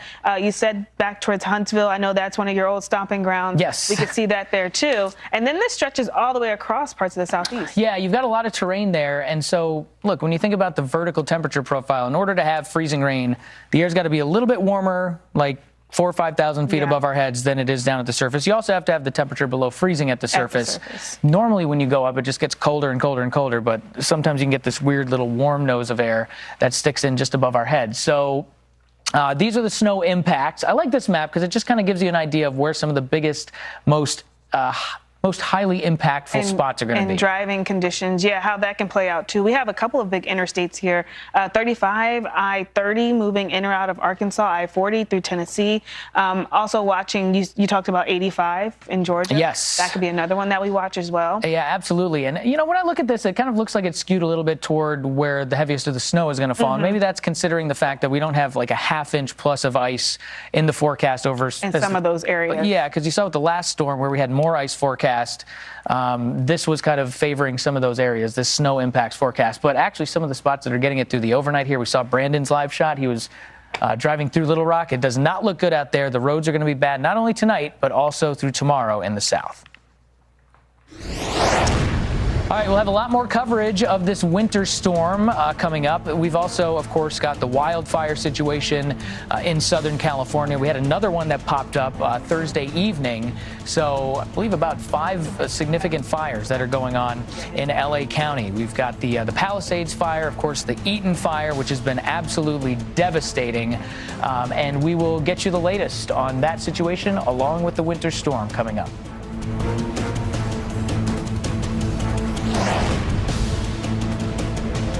Stay tuned to get an instant $20 discount on Paisano. Sean is getting personal on Fox News. At Lawrenceville, it was clear, wind west at 3. At Cartersville, it was partly cloudy and 30, wind variable at 5. At Kennesaw, it was partly cloudy and 31, wind northwest at 5. At Hampton, it was mostly cloudy and 33, wind north at 6. At Covington, it was clear and 32, wind northwest at 7. At Monroe, it was clear, the temperature was 32.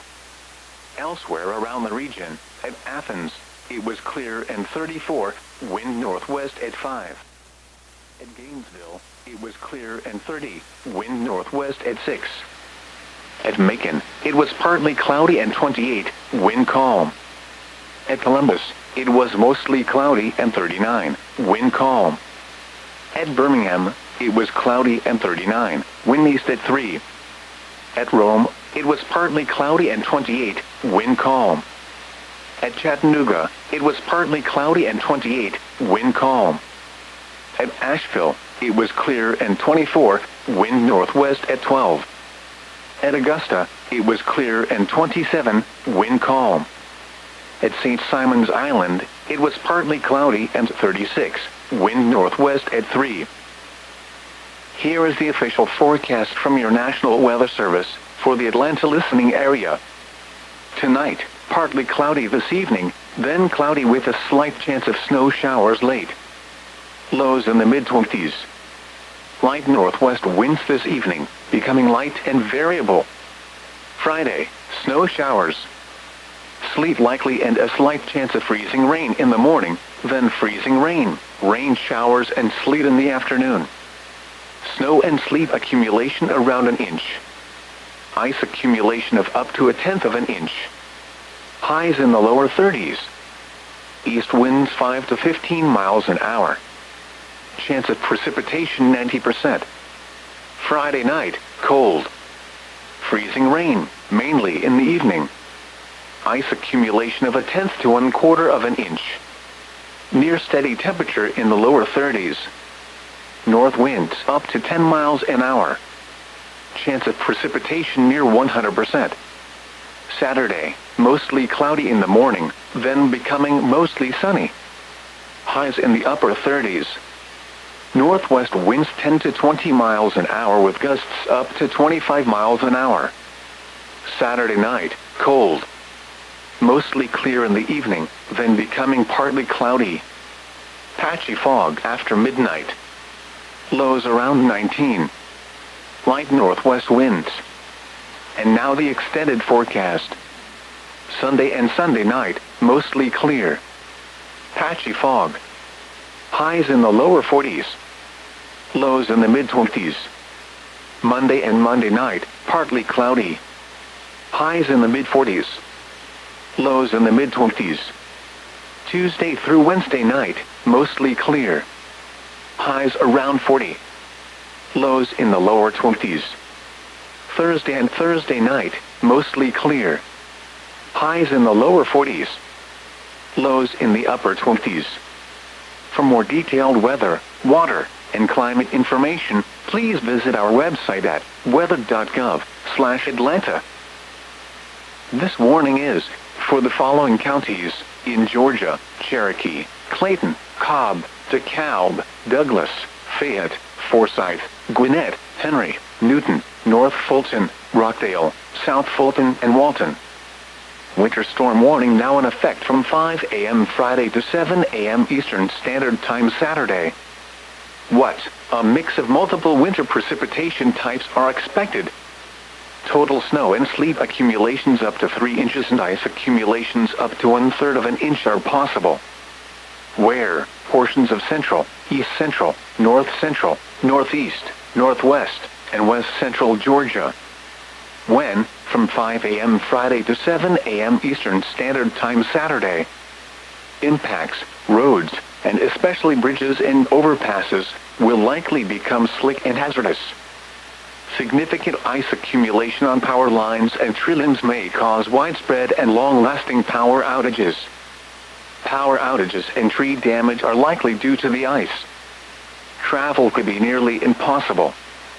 The hazardous conditions could impact the Friday morning and evening commutes. Additional details: ice accumulations have been increased across portions of the I-20 and I-85 corridors. Additional changes to ice and snow amounts are possible with future forecast updates. If you must travel, keep an extra flashlight, food, and water in your vehicle in case of an emergency. The latest road conditions for the state you are calling from can be obtained by calling 511. Persons should consider delaying all travel. Motorists should use extreme caution if travel is absolutely necessary. Here is the hazardous weather outlook. This hazardous weather outlook is for north and central Georgia. For tonight, light mixed precipitation will begin spreading into the area from the west late tonight. Accumulating frozen precipitation is not anticipated until Friday morning. And now the extended outlook for the period Friday through Wednesday. A winter storm warning is in effect from 7 a.m. Friday to 7 a.m. Saturday, just a little bit above freezing, but still at least above freezing. But then it gets really cold overnight Saturday, Yeah. so we'll see how that pans out. Friends, we hope everyone's okay. We have reserved a hotel block of rooms here in Sherman Oaks. Please reach out to us. Please take advantage of it if you need. So many people caught off guard being evacuated. We're here for you. We have a large block of rooms. Again, Sherman Oaks, Coldwater, Riverside. DM me if you need it. That was California residents and lawyers Gina and Mike. They had been evacuated from their homes as a result of the raging wildfires. And once they began to check into their hotel, they actually noticed the overwhelming amount of families in need of shelter. Gina and Mike quickly sprung into action, securing multiple hotel rooms and office spaces to provide shelter for those displaced. Yeah, it really is an amazing story of a community coming together to support one another. Gina Zapanta and Mike Alder join us now with an update on their efforts. You guys, just an amazing thing that you're doing there. And, you know, when we see how many structures, and we're going to show people here in just a minute, thousands of structures that have been burned, including just countless homes. This is just an unbelievable thing that you've done. Can you walk us through, for you guys, like the moment that the fires started, how have they affected you guys personally? Well, personally and luckily, we're fine. We haven't been evacuated and our home is here, but we know so many friends and family who have lost homes. And so we in our law firm actually have a community outreach department, so we're used to mobilizing and sourcing for the community, and we have the infrastructure and logistics to do it, and so we did it, but just never under this type of urgent circumstance, but we're managing. And talk about that process. You talked about an urgent circumstance. We know that this came at a lot of folks very quickly, and we understand that you have been providing hotel rooms for families. What sparked this idea? What went through your mind when you saw all these families kind of displaced in the hotel? Well, let me give Gina that credit, because we were in the hotel because we lost power, and she instantly yesterday morning said, if this is happening, I can't imagine what other people need. She went to the front desk and said, we'll take every available room that you have. That then led to 3-4 other hotels, and we just booked whatever we could and then provided those for free to people who were in need. Posted it, and wow, 16 million views later and untold amounts of inquiries. And now we just got notice from a wonderful hotel in Ventura that's donating 50 hotels. Well, they're not donating, but they've made them available to us. We're going to be paying for 50 hotels. But again, the availability is what's really been difficult. Yeah, that's absolutely amazing. I mean, you think about how fast all this came together. That's what I find so impressive about like this kind of act of kindness, right? Like so many people right now are just trying to get their head around what's even happening, because it's literally still going on as we speak. And yet you guys have found a way to get a bunch of rooms for people to stay in. Can you talk about how the community's responded to that support that you've been providing them?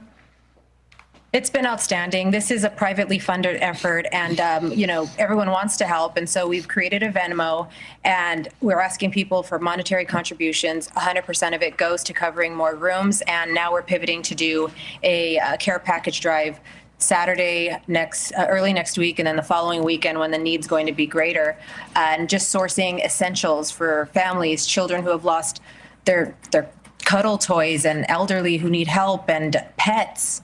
And so casting a wide net, and the community support and just the response is humbling and just mind-blowing. And we're really grateful. It's absolutely amazing. Thank you guys so much for what you're doing. I really appreciate the time talking to you, too, because I know you've got to be busy if you're putting this stuff together so quickly. California residents and lawyers, Gina Zapanta and Mike Alder, thank you guys so much. Well, Los Angeles communities really need support right now. You can help the American Red Cross provide meals and shelter by going to go.fox/Red Cross, or a little bit of an easier way there if you want to just scan the QR code. You guys have done amazing in some of these past disasters that we've had over the last several months. Thanks a lot for everything that you've done.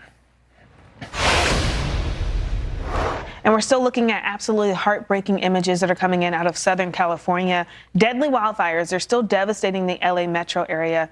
Thankfully, the winds have calmed down. They've calmed down, at least compared to what it was like over the last couple of days. But it's still pretty gusty out there. Still seeing some wind gusts over 40 miles an hour.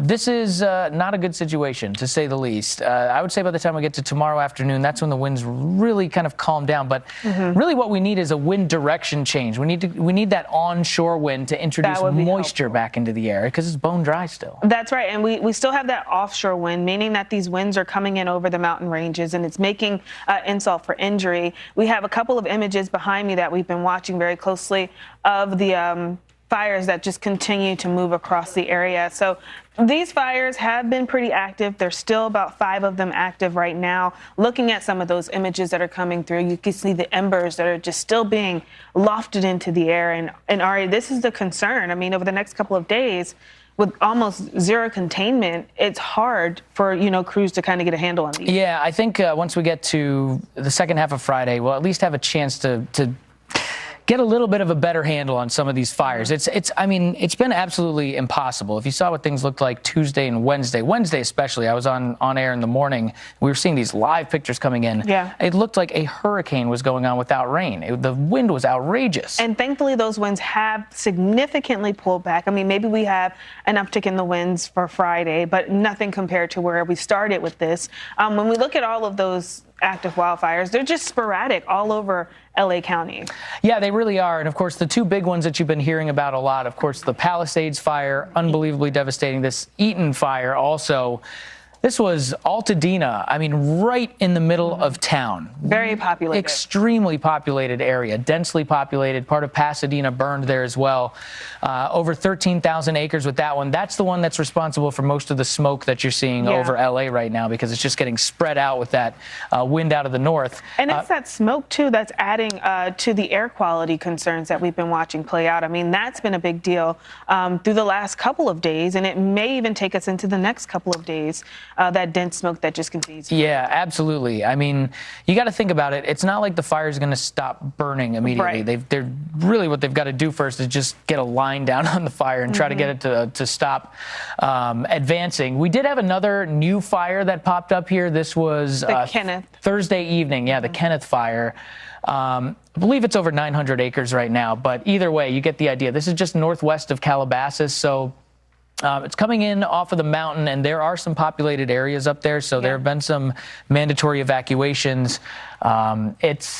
It was humanly caused. I'm sure that a lot of the fires are being investigated, whether they're humanly caused or not. These are people's homes that are being impacted. And as we look ahead into the future, we know that tomorrow we still have fire weather outlooks in place for fire weather. We're keeping a close eye on this, the big story, as well as the winter storm story that we're going to watch as well going into the next couple of days.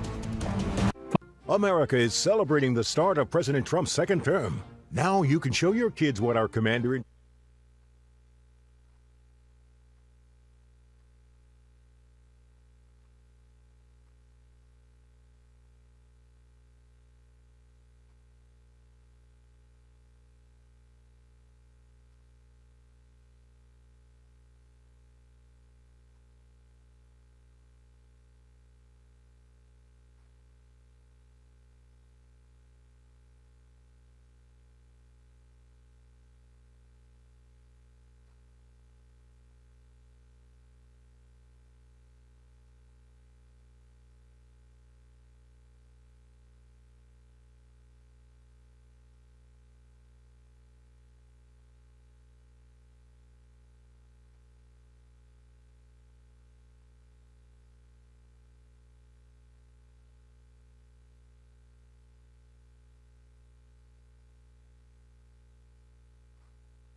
This is Atlanta's chief meteorologist, Brad Nitz. And this is Severe Weather Team 2, a team of hand-picked, experienced meteorologists.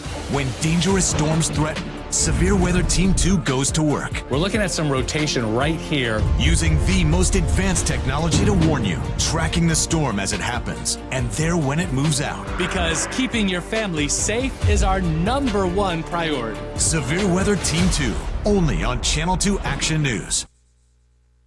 If it's breaking, it's on 2. Channel 2 Action News this morning. I'm Fred Blankenship. And I'm Lori Wilson. Mornings move fast. Our reporters are the first to know, bringing you fresh, breaking information like no one else can. The video, the emotion from people watching it happen. We know you depend on us. It's why we're everywhere live to prepare you for the day ahead. Join us on Channel 2 Action News this morning every day from 4:30 to 7. I used to work at a car company, and one of my clients at the time. Hey there, Georgia. I'm John Crow with your Cash 3, Cash 4, Georgia 5 evening drawings. Hey, everybody. Play more than 50 fun digi-games online from the Georgia Lottery and win up to $400,000. You can even play some of your other favorite lottery games. Go to playdigi.com and play now. All right, moving on to Cash 3. Your first winning number is 6. That's followed by 3, and your final winning number is 6. Again, if you have the numbers 6, 3, and 6, way to go. On to Cash 4 now. Here we go. Your first winning number is 4. That's followed by 5. Up next, we have 4, and your final winning number is 5. Again, if you have the numbers 4, 5, 4, and 5 in any winning combination, congratulations. Follow the clues to solve a mysterious and deadly true crime tomorrow night on the all-new 2020. I'm Chief Meteorologist. This is Local. Channel 2 Action News. We're always live. Breaking the big story. Right this second here in Winder, we are working multiple sources trying to figure out. Here in Alpharetta, we have a new angle you need to hear. We're talking with people who really know the Swanee neighborhood. What do you want done? The deep south starting to move into Alabama. I'll show you in that wet weather, the wintry weather, the snow, the ice, all of it makes it here next. Access to care with winter storm warnings for Georgia. What happens if you have an emergency? At the end of the day, people need care. And with people having to go to work and be on the road Friday, what's the plan in place to answer your call? Today, the nation paused to remember former President Jimmy Carter. Imagine there's no heaven. It's easy if you try. From Washington, D.C. to his final journey home in Plains. Buried tonight along his wife of 77 years, Rosalind Carter. Right now, new security measures are a go for Appalachian High School after another student brought a gun to campus. What it took to get here. What do we need? Safety. And when do we need it? Now. All new on WSB tonight. And winter storm warnings are now in effect starting at 5 a.m. Good evening. Thanks for staying up and watching. I'm George Estevez. Hello, I'm Wendy Corona, and tonight we are remembering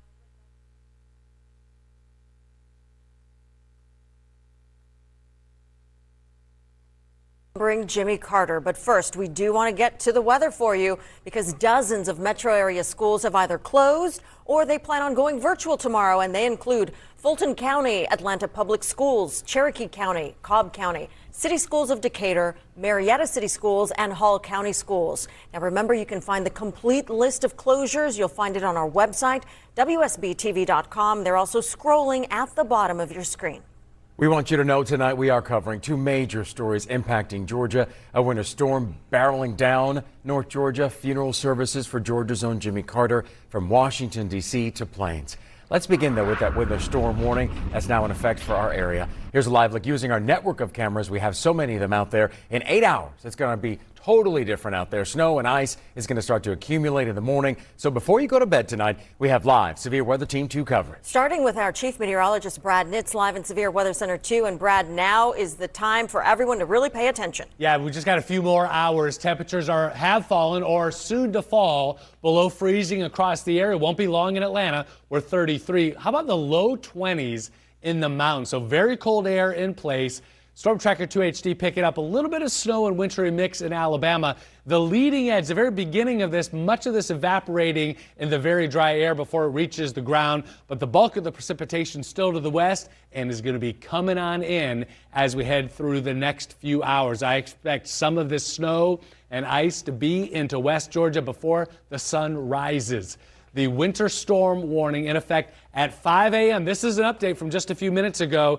It was at 7 a.m., so expecting the arrival before 7, a couple hours early in West Georgia. Winter storm warning for the North Georgia mountains and the metro area. A winter weather advisory for lesser impacts in our counties farther to the south. But generally speaking, some significant impacts from snow, sleet. That's mainly what falls in North Georgia. And across the rest of the metro area, there'll be some snow, sleet, and eventually changing over to freezing rain, making travel, especially on untreated roads, very difficult, if not impossible. There'll be some power outages. I'm going to take you through the hour-by-hour forecast when the snow, sleet, and freezing rain arrives, when it gets on through, and when it finally clears out. And the updated look at the totals straight ahead.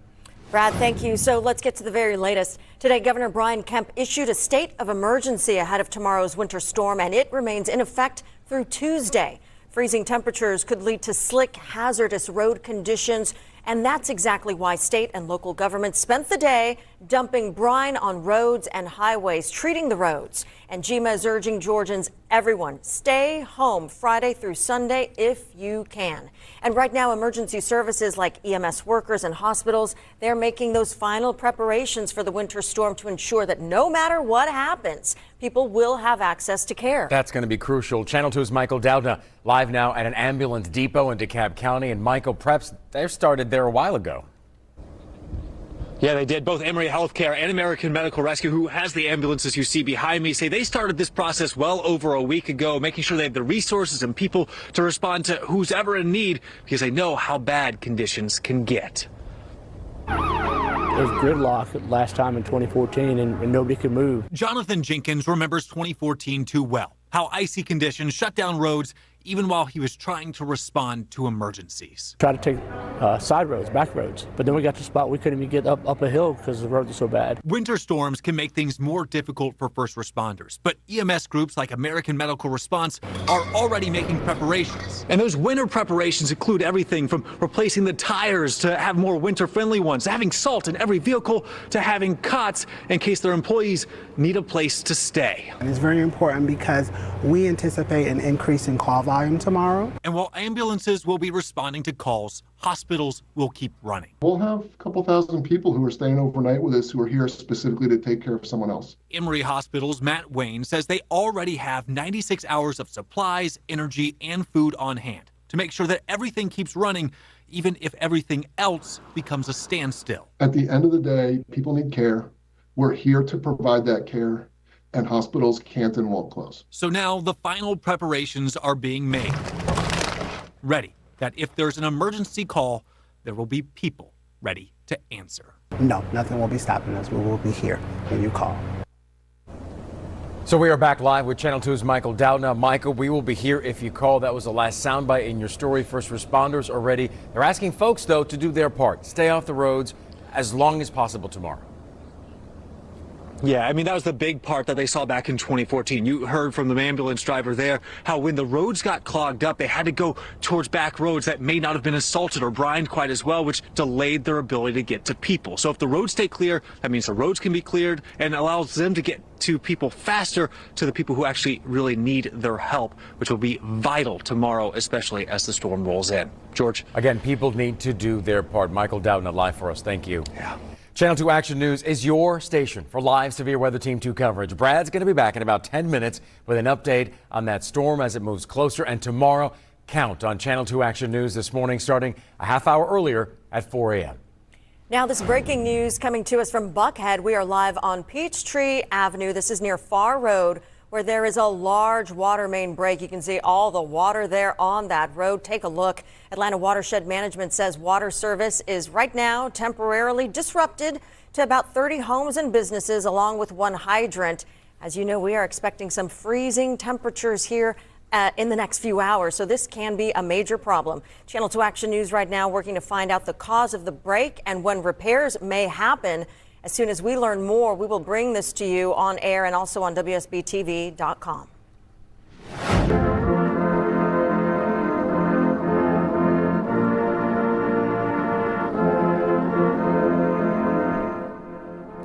And we want to show you this video of the interment service just a few hours ago at Carter's final resting place.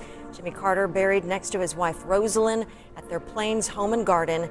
This is now part of the Jimmy Carter National Historic Park. The president was buried tonight after a day of tributes in the nation's capital, followed with tributes right here in Georgia. What a day, and you watch it all during our live coverage. The private family funeral in his hometown was a stark contrast of the big state fancy funeral up in Washington, D.C. Channel 2's Richard Elliott begins our Team 2 coverage from Plains, Georgia. After the pomp and circumstance of a state funeral in Washington, D.C., Jimmy Carter returned to Plains for one last service, a private funeral for friends and family at his beloved Maranatha Baptist Church. As the presidential hearse arrived at Maranatha Baptist Church, former President Jimmy Carter was greeted by an honor guard and flyover by 21 Navy F-18 fighter jets in the missing man formation. It was Mr. Carter's final visit to his beloved church where he taught Sunday school for so many years. His family pastor, Tony Loudon, said the former president's life was one of service. From his humble beginning as a Georgia farmer to his incredible accomplishments as commander-in-chief, President Carter embodied the ideas of a life of service. The simple service reflected the former president's own humility, traditional hymns sung by a military choir, and Maranatha's own. Afterwards, I spoke with Carter's own Congressman, Sanford Bishop, long a friend of the former president. He told me he believes Jimmy Carter represented the very best of America. I think that Jimmy Carter certainly represented the highest of American values, the highest of Christian values, and the highest of value for human life and humanity. And after the service, the pallbearers left the church to take Jimmy Carter on his final ride home. Jimmy Carter now at rest beside his beloved Rosalind at the family compound here in Plains. In Plains, I'm Richard Elliott, WSB Tonight. And the streets of Plains are empty at this hour, but earlier tonight, people lined the streets to see the Carter family say goodbye to their hometown hero, a man they called Mr. Jimmy. Channel 2 Sophia Choi continues her Team 2 coverage now in downtown Plains. Some of these people waited 6 and 7 hours in the cold just for this poignant moment to be able to say goodbye to one of their own, Jimmy Carter. And that's what they call him, one of their own around here. They know him as president, but around here he's also known as a neighbor and a friend, a person they call Mr. Jimmy. He brought a lot of focus to Plains, Georgia. And he brought a lot of tourists to Plains, Georgia, and they hope that continues despite his passing. But for now, a historic moment that we all got to take part in, a once-in-a-lifetime moment as we say goodbye to our 39th president. In Plains, Georgia, Sophia Choi, Channel 2 Action News, WSB Tonight. During Mr. Carter's funeral at the National Cathedral in Washington, his grandson Jason Carter spoke about his pawpaw and how he made him laugh throughout his life. Here are just some of the memories he shared. My grandfather was likely to show up at the door in some 70s short shorts and Crocs. And demonstrating their Depression-era roots, they had a little rack next to the sink where they would hang Ziploc bags to dry. I recognize that we are not here because he was just a regular guy. As you've heard from the other speakers, his political life and his presidency for me was not just ahead of its time, it was prophetic. A special section of Remembering Jimmy Carter on WSBTV.com. I'll take you through the timing when the snow and ice arrives and how much accumulation we'll have across our area. Classes canceled and an emergency Board of Education meeting after a student was arrested for bringing a gun to Appalachia High School. Tonight, the new security plan just passed to keep everyone safe. This is local. Channel 2 Action News. We're always live. Breaking the big story. Right the second here in Winder, we are working multiple sources trying to figure out. Here in Alpharetta, we have a new angle you need to hear. We're talking with people who really know the Swanee neighborhood. What do you want done? In McDonough, you can only get this perspective from Newsroom 2. Happening now in Powder Springs as we get word of a developing situation. It's about you, your neighborhood. See what's new. Channel 2 Action News, live at 4, 5, and 6. So one of the things I actually appreciate about Delta Community is those personal loans. The interest rates are so low that we're able to explore options. In fact, we're about to put down our deposit for a cruise. You got your housing, you got some pretty decent food. It's a nice little way to bundle up family time. The kind of products I have with Delta Community include financing for both of my vehicles, the Visa Platinum credit card. Having everything bundled up just makes convenience unreal. It's like a no-brainer. To a kid struggling to stay focused in school and never miss practice, a good meal makes all the difference in what kind of tears are shed.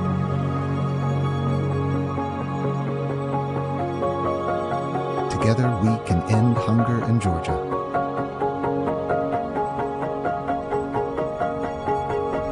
Donate to the Atlanta Community Food Bank today at acfb.org. The future of television has arrived. Next Gen TV is here. Immerse yourself in stunning video. Feel the power of movie theater quality sound and consistent volume across channels. Get the most out of live coverage with enhanced internet content. Next Gen TV, designed to be upgradable with the advancements of tomorrow. The future of television has arrived.